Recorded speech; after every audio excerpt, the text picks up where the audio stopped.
பட்ட வரலாறு. நம்ம இன்றைக்கு சமூகத்தில் பாவத்தை லைவா இப்ப கிட்டத்தில் கிழக்கு மாகாணத்தில் ஒரு இடத்துல ஒரு சின்ன பிள்ளையும் ஒரு சின்ன பொடியனும் ஒரு ரூம்ல தகாத உறவுல ஈடுபட்டதாக ஒரு வீடியோ, இப்படி பல வீடியோக்கள் வருகிறது. அல்லாஹுவை பயந்து கொள்ள வேண்டும். அல்லாஹ்வுடைய தூதர் பாவத்தை தடுத்தார்கள்.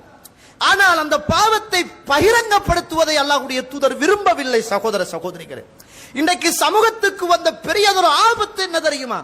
அலபுலா என்றால் கேமராவை தூக்கி கொண்டு பாவம் செய்தவனை, தவறு செய்தவனை முழு உலகத்துக்கும் அறிமுகப்படுத்துகிற மிகப்பெரிய ஒரு பாவத்தை இன்றைக்கு நானும் நீங்களும் மறந்து செய்து கொண்டிருக்கிறோம். அல்லாஹ்வை பயந்து யோசித்து பாருங்கள்.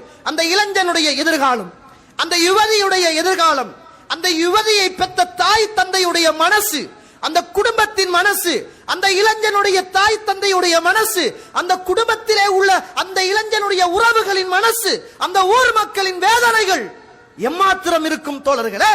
அல்லாஹ் நானும் நீங்களும் செய்த தவறுகளை அல்லாஹ் மறைத்திருக்கிறான். அதனால் நானும் நீங்களும் இன்றைக்கு தைரியமாக நின்று கொண்டிருக்கிறோம்.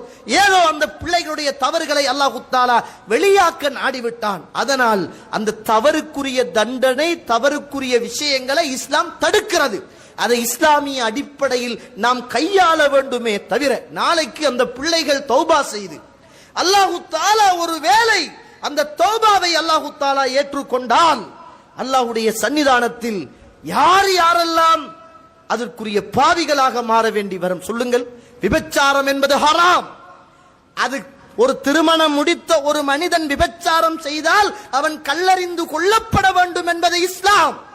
திருமணம் முடிக்காத ஒரு மனிதனோ அல்லது ஒரு பெண்ணோ ஒரு ஆணோ விபச்சாரம் செய்தால் அவர்களுக்கு கசையடி கொடுக்கப்பட வேண்டும் என்பது இஸ்லாமிய சட்டம். அதுல மாற்று கருத்துக்கு இடம் கிடையாது. ஆனால் அத உலகம் பார்க்கிற அளவுக்கு பகிரங்கமாக இந்த சமூகத்திட்ட அதை கொண்டு வந்து சேர்க்கிறது என்பது அதை விடவும் ஒரு பெரிய பாவம். அதை பார்க்கிறவங்க, அதை பரத்துறவங்க நிச்சயமாக பாவிகளாக இருப்பார்கள் என்பதை நானும் நீங்களும் மறந்து விடக்கூடாது. அல்லாஹ்வுடைய தூதர் பாவத்தை வெறுத்தாங்க. பாவம் செய்த மக்களை, பாவம் செய்த மனுஷர்களை அல்லாஹ்வுடைய தூதர் வெறுக்கவே இல்லையே.